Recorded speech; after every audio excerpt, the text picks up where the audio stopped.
Hello,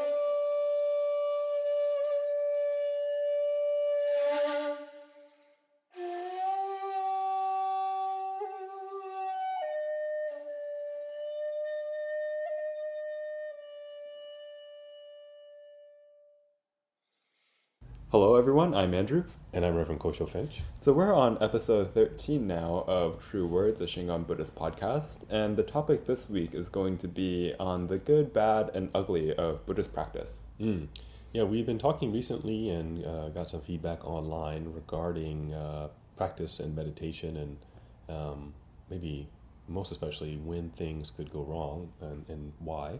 So we thought maybe that would be a good topic for today. Yeah, so I guess we can start with a few questions that I had regarding your practice and your experiences. So, how was that process for you from, say, good, bad, and ugly, and how that sort of played out? Well, I guess going back to when I first started meditating, I was maybe 14 or 15 in high school. And I think, like a lot of people, learned a little bit about meditation from reading. So where I grew up, there were not Buddhist centers, temples, way places, or things of that nature. So instruction was limited to what you could take from books, and even then, the written instruction wasn't as abundant as it is today. And we didn't have YouTube videos or podcasts back then. So just reading. I think what was presented in books was sort of this idealistic view of meditation, and definitely from the standpoint of people who had either encountered people who had a certain level of mastery or attainment, or were written by people with that same level of attainment. So, not really knowing where to start, I figured I would just emulate the photo and sit down and close my eyes and try to do some meditation. And probably like most people, it was quite frustrating, not feeling like you were getting anywhere, just sitting there watching your mind go crazy and jump around, and wondering when you'd have this enlightenment experience. Would it be 2 more sittings or 3? Very impatient, of course. But what I found in the beginning was I probably wasn't getting very far in terms of any particular state in meditation, but what I definitely was getting was a lot of feedback from strong emotions. So being a teenager, you've a lot of teenage stuff going on at that time. So anger, maybe jealousy, squabbling, quarreling with friends or classmates, and or maybe not doing well in school, having certain expectations. And then at the end of the day, sit down and try to meditate. And I just found that all of those very strong emotions would come up during meditation. So for a while, I thought about stopping meditation practice, because it appeared that, well, all this is good for is reminding me of how stressed out I am, or angry I am, or upset I am about these particular issues. But I stuck with it, and the more I read, the more I realized, okay, well, one point of meditation is to see those things clearly and not deceive yourself about them, that somehow you don't have those emotional states. But I didn't know what to do with it. So for a while, I definitely stepped away from meditation practice, because I didn't quite know what I was supposed to do with those emotions. So the strong emotional states, I think, for many people tend to be where the some of the ugly is, in terms of what comes up for them. And sometimes those states end up getting worse. So probably what I needed back then was just someone to talk to, somebody to bounce ideas off of, or who was understanding. But I think a lot of texts on meditation don't take into account sort of the basics of life at that point. They're presenting a practice, and leave out some of the if any temple, any Dharma teaching space will include certain built-in supports for meditation. And those are sort of taken for granted sometimes in written works. And so that's probably one of the biggest difficulties or hurdles that I had in the beginning. I think probably for you it was a little different. So I was not raised Buddhist, but you were. So you may have had a little bit better instruction from the beginning than I did. It's a bit odd. I think for a lot of people raised Buddhist, it's more raised Buddhist in name and not in practice. And especially with my family, not really an understanding either. So it wasn't until high school for me as well, when I was about 14, 15, that I really got into Buddhism and saw what Buddhism was about. And that's also when I started meditating. Prior to that, a lot of the practice was in chanting, and attending the weekly Sunday services at the temple, in which, while they were helpful, I would say a lot of my time was spent being frustrated and not being able to follow along in the chants. I didn't know Chinese at the time. And then once I had memorized the chants, it became kind of running on autopilot and just chanting the words while my mind was thinking about what show I wanted to watch when I got home, and a lot of other things like that. So once I actually started meditating, possibly because at that point I had already had some Buddhist foundation, it came kind of easily at first, and I was able to sort of learn to count my breath and focus on my breath. But then,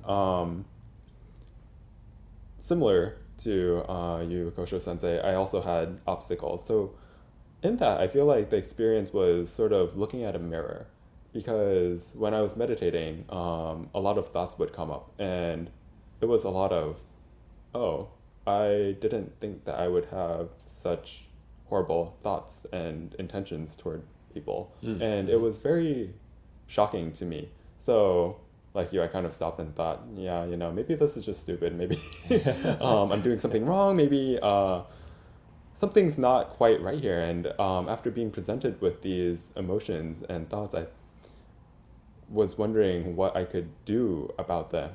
And of course, this is me in high school meditating in my bedroom. And I didn't really have that access to a meditation instructor. And it wasn't until I went back to a monastery for summer retreats and whatnot that I had regular access to a teacher who I could really talk to about issues and challenges in meditation. I think that's probably a common experience, that people are a little shocked at what they find in their mind when they open that box. So I grew up in a kind of a rough neighborhood. No place like that exists in Portland, thankfully. But if for all of our listeners, if you can imagine all the Hollywood movies where there's some tough guy in a neighborhood, and then he goes to the boxing ring and kind of learns self-control and gets out of his circumstance. That was the typical story. And instead I started meditating. So kind of unusual, but you have a background, or you're sort of socially conditioned to become a tough guy, or have this macho attitude, or have kind of a hard edge that you present to the public. And I started to see that more and more in myself from doing meditation practice. And in the beginning, it was sort of like, well, yeah, that's the way I should be. And it was almost like a source of pride. And then as I got into meditation more, I realized it was a little scary, that the amount of anger or frustration or thoughts that I had towards other people, I thought, I don't want to be that way. But I didn't know then what to do with those emotions. So it wasn't until college that I actually had some instruction on what to do. But definitely, I think for many people, any kind of strong emotion, even love, you can kind of become overwhelmed by those emotions in meditation. So I've seen people break down in tears during meditation. Sometimes they're recalling something sad, but sometimes something just incredibly happy. But even really strong positive emotions can be nearly debilitating when they're brought up in meditation. We're a little bit more vulnerable in that state. So that's something I didn't find in any book. No one said, all of that stuff that you threw up in the attic and forgot about, it's going to come out when you meditate. And maybe it's gotten worse since you put it up there. Maybe it's festering and it's gotten scary. Or maybe you were really good at deceiving yourself for many years, and now you start to meditate, and that sort of self-deception can't happen anymore. And that's actually what meditation is designed to do, but that's not the way it's presented oftentimes or marketed, especially in written works. The authors, let's see, that probably is not a book that's going to sell well. How to clean out your mental attic and get rid of all the deep dark monsters.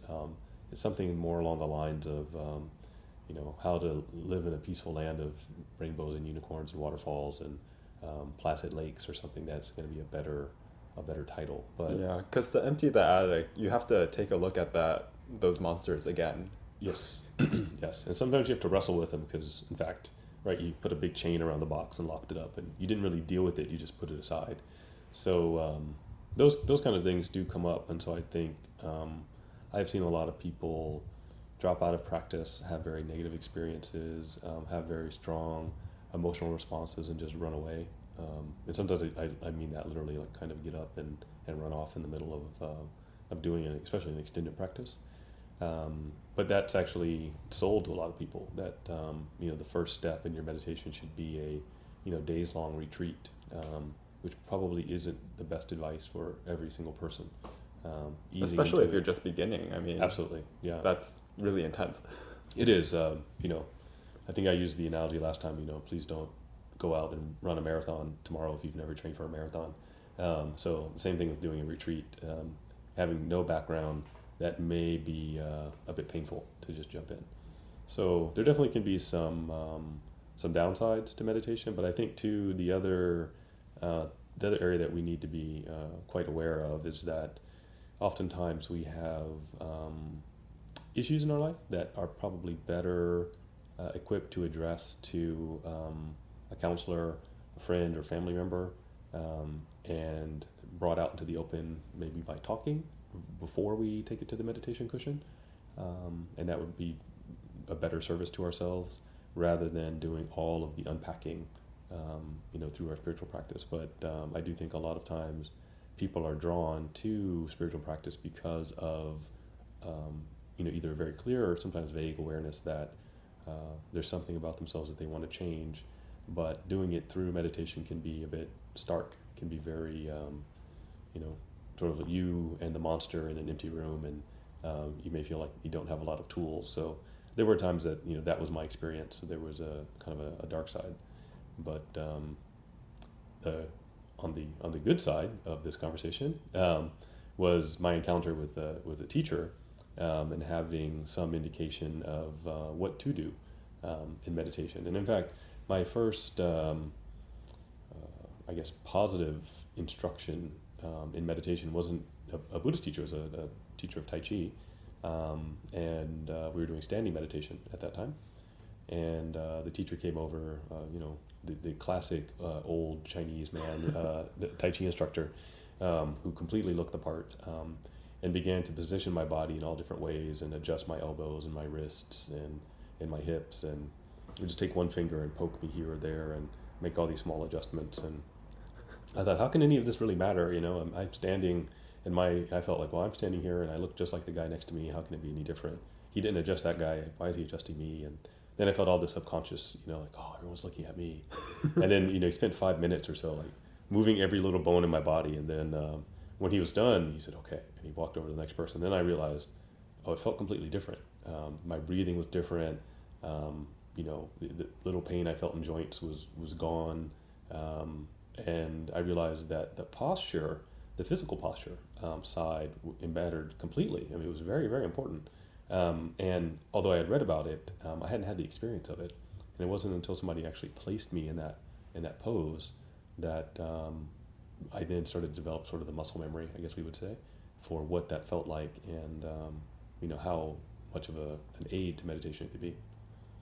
So did you have any experiences like that in terms of somebody pointing out some critical difference that or something that made all the difference in your practice?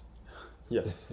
So there were times when I was first starting where part of it was similar to your experience, pointing out issues with posture. So one of those was I expressed a lot of difficulty in sitting full lotus, and then the meditation instructor looked at me and said, "Perhaps it's because you're not using a cushion."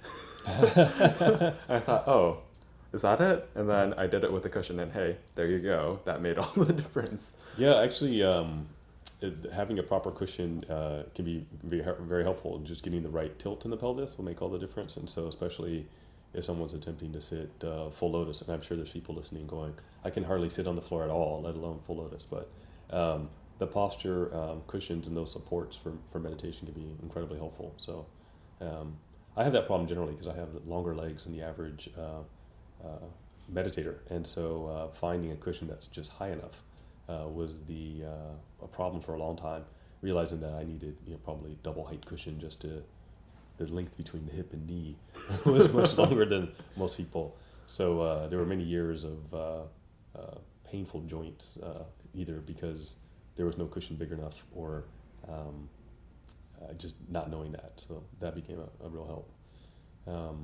So when did you think that your meditation really took a turn for the better?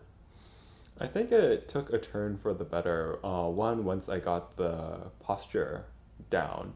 So another issue that I had with posture was that I constantly felt like something was stabbing me in the shoulder. And that was just really painful. So during one of the retreats, I walked over to the instructor and asked him about it. So afterwards, he kind of pulled me aside and asked me to show him what posture I was sitting in. He looked at it for a while and he thought about it for a while and said, "I think you have a shoulder injury." So after that, I was thinking, there's no way I could have a shoulder injury. I've never really hurt my shoulder before, strained it as far as I can remember. And then I sort of ignored him for a while, which I probably shouldn't have, because later on when I went to the doctor's office for a checkup, I mentioned it to my doctor, and she looked at me and started feeling around my shoulder, and she said, "Oh, I think you have an old shoulder injury that never healed." And I thought, so he was right. But it was one, getting the posture down, two, getting the other, I would say, bodily issues out of the way. So after getting professional medical help, I was able to meditate a lot better because posture and physical pain was not as much of an obstacle to me.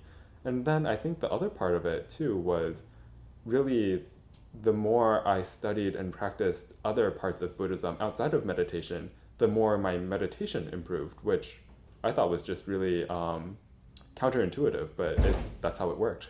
It does. I would say, so I started early, so some of the sitting or flexibility problems that I observe a lot of people have weren't such an issue, but if you're having trouble with pain and sitting, you don't have to sit full lotus or even half lotus or even on the floor.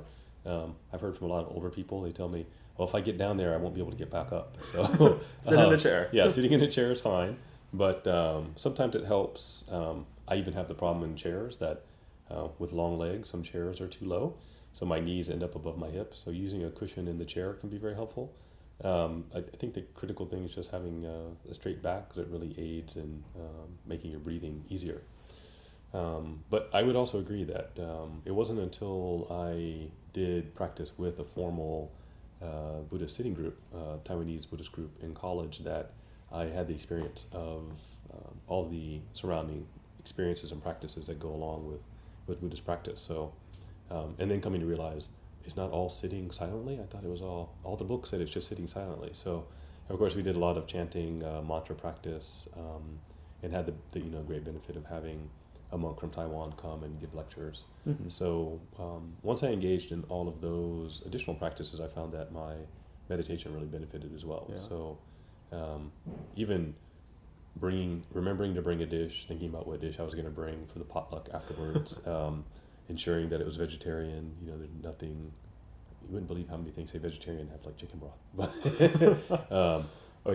Yeah, all these different these issues, but that put my mind into this state of, I'm going to do practice later, that I found was really beneficial kind of in the long term. So it ended up being very, very helpful to to my practice. So um, along the good, I think I started to notice certain beneficial side effects for meditation. And some of the things that you do in meditation are definitely um, unintentioned but good side effects. So sometimes people find that they sleep better. Or when I was in the first Shingon temple that I studied at, we had a weekly meditation class, and most of the participants were probably, I would say, 35 to 50. But we had a group of ladies in their late 60s into their 70s, and they all sat together, and usually they helped around the church cleaning and sometimes cooking for groups. But they would never come to the meditation class. So Sensei that night, I remember, started inviting them to meditation. So in the beginning, they would sit there and kind of giggle like little schoolgirls and think, "Oh, we'll try this," but meditation is really not for us. And little by little, they became kind of the core of the meditation group. And after, I remember, about 6 weeks, they asked Sensei, "Well, how was your meditation? What have you noticed?" And they said, "Oh, we all noticed that we started to lose weight." So they said, "Oh, Sensei, you should market this as a weight loss. We all a little bit thinner, so we think it's because of the meditation." And he said, he thought it was because they had become more aware of their eating, especially when they're cooking for others. A tendency to snack and eat all the little leftover things. They became more aware of the ingredients, the portion sizes, when they were full. He said, your awareness becomes better, so you stop snacking. So they're like, "Oh." And they thought about it, and they said, "But you should still, if you tell everyone this is for weight loss, you'll have a lot more people coming." So I never forget that. So there's, I think, a lot of good things that do come out of meditation when we bring the right perspective to it, Yeah. And not maybe think it's going to be a cure-all for maybe all of our problems. Hmm. And something else that I remember really benefited my practice was making sure that I meditated regularly, even if it was for 5 or 10 minutes. Because when I first started, I would often, this might be an odd word to use, but I would often binge meditate. I would not meditate and then sit down I would set myself, okay, I'm going to do 90 minutes. And then halfway through the 90 minutes, I was definitely very, very done. But, I committed myself to 90 minutes, and it was just a very painful experience. So after breaking that 90 minutes a week or 90 minutes a month up, it became a lot more productive. Mm. Well, I don't think there's going to be any groups like Mothers Against Binge Meditating starting anytime soon, but I would agree. As Americans, we tend to do everything in an extreme manner. People want to do extreme sports, or they want to do a double marathon or ultra marathon or be an ultra anything. So we have this feeling, and I definitely had it in the beginning. I'd read a book on meditation. Of course, they show this wise old man sitting, in a beautiful mountain cliff, and he looks completely serene, and that he's been sitting there for months. So I thought, well, that must be what you have to do to meditate. So it has to be something that takes all day, that I have to do for a full day. And of course, after 30 minutes, I'm getting discouraged. Yes. So definitely, as I tell people, please, even if just 5 minutes, if you get up a little bit early and give yourself 5 minutes of meditation, or take a little bit of time before you go to sleep and give to your practice, it'll be much better than, as you described it, binge meditation. That's much better. But I do think one of the problems we have, especially in America, for meditators is that people are going after a particular goal or state. They want something very specific. They want to see a very specific outcome to their meditation practice, and they don't necessarily see that in a short period of time, and so they get discouraged. So they want this completely clear mind in kind of this unreasonable period of time. So when I was in the monastery at Koyasan, as a novice, part of your duties are to serve guests. So the temple acts also as sort of a bed and breakfast. So you learn a lot about meditation by balancing all the trays as you walk down the hallway to serve the guests and trying not to drop everything. And I met a couple from California, and after I served the meal, they said, "Oh, you speak English?" And I said, "Yeah." So they asked me some questions, and they said, "What have you noticed the most from your meditation practice?" And I thought, "Oh, I never considered that question." So I was thinking, and I had just finished my meditation retreat a few months before. And I said, oh, I know. I no longer get songs stuck in my head. And they gave me a very quizzical look, like, they thought I would say, oh, I can levitate or something. Like they were expecting some really, spectacular response. And I said, yeah, I can't remember the last time I had a song stuck in my head. Because I remember we had another guest from Europe, and they were just saying, oh, I can't get this song out of my head. And I thought, oh, I haven't had that. I can't remember the last time that happened. And so they thought, okay. So they stayed for a few days, and after a few days, they came to me and they said, oh, I think we understand now the significance of what you said, because they said, just being at Mount Koya was so peaceful that they didn't have any outside worries. So I said, yeah, I hadn't really thought about it, but that was one of the benefits, I think, kind of this uncontrolled mental stream part. Some of that was reduced, so that was one of the benefits. Did you find any change after you became maybe a little bit better of a meditator than in the beginning? Yeah, I think for me, what I noticed was I was able to sort of be aware of what was going on around me and see a lot of Buddhist concepts come out in daily life. So I think before I was very into meditation, it was just a lot of everything is happening and everything's just happening. I didn't know how exactly everything happened or how to solve it, and I would be just as flustered as everybody else was in the situation. But after meditating, I could kind of be in a very hectic situation, but still be kind of calm and still see how I could potentially solve issues, prevent issues, and not be drawn into being flustered like the entire situation was being.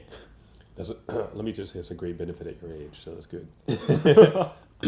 I think that's definitely true. You do, maybe there's an aspect of perspective, almost like a second observer to the event. Sometimes I describe it as, where you see yourself, but you can also see the things going on around you and other people, and kind of have a different perspective than just your own interaction in a situation.